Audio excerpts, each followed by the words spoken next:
AP deputy CM Pawan Kalyan ప్రభుత్వం తనకి కేటాయించిన క్యాంపు కార్యాలయాన్ని వెనక్కి ఇచ్చేశారు. ఈ మేరకు సీఎం చంద్రబాబుకు లేఖ రాశారు. మంగళగిరిలోని తన ఇంటినే క్యాంప్ ఆఫీసుగా వినియోగించుకోవాలని నిర్ణయించుకున్నానంటూ చంద్రబాబుకు రాసిన లేఖలో పవన్ కళ్యాణ్ పేర్కొన్నారు. విజయవాడలో విశాలమైన భవనాన్ని తన క్యాంప్ ఆఫీసుగా కేటాయించినందుకు చంద్రబాబుకు కృతజ్ఞతలు తెలిపిన పవన్ కళ్యాణ్ దాన్ని ఫర్నిచర్తో సహా వెనక్కి తీసుకోమని విజ్ఞప్తి చేశారు. మంగళగిరిలోని తన ఇంటినే క్యాంప్ ఆఫీసుగా వినియోగించుకుంటారని స్పష్టం చేశారు.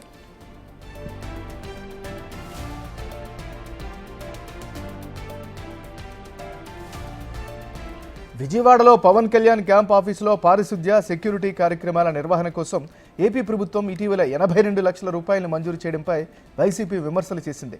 మీడియా ముందు నీతి కబుర్లు చెప్పి చాటుగా బిల్లులు పెడుతున్నారా అంటూ పవన్ను విమర్శిస్తూ సోషల్ మీడియా వేదికగా ట్వీట్ చేసింది. కేవలం 3 రోజులు వినియోగించిన క్యాంప్ ఆఫీసుకు 82 లక్షల రూపాయలు విడుదల చేస్తారా అంటూ ప్రశ్నించింది.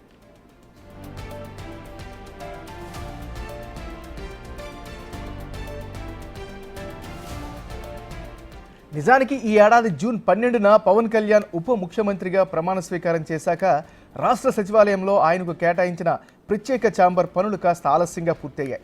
ఈలోగా పవన్ విజయవాడలోని క్యాంపు కార్యాలయంలోనే బాధ్యతలు చేపట్టారు.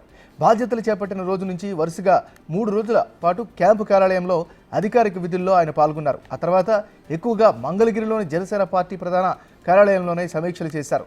ఇలాంటి పరిస్థితుల్లో ప్రభుత్వం పవన్ క్యాంప్ ఆఫీస్ కోసం నిధులు విడుదల చేయడం, దానిపై వైసీపీ విమర్శలు చేయడం హాట్ టాపిక్గా మారింది. ఇప్పుడు పవన్ కళ్యాణ్ క్యాంప్ ఆఫీసును వెనక్కి ఇచ్చేయడంతో వైసీపీ విమర్శల వల్లే ఆయన ఈ నిర్ణయం తీసుకున్నారా అనే చర్చ జరుగుతోంది.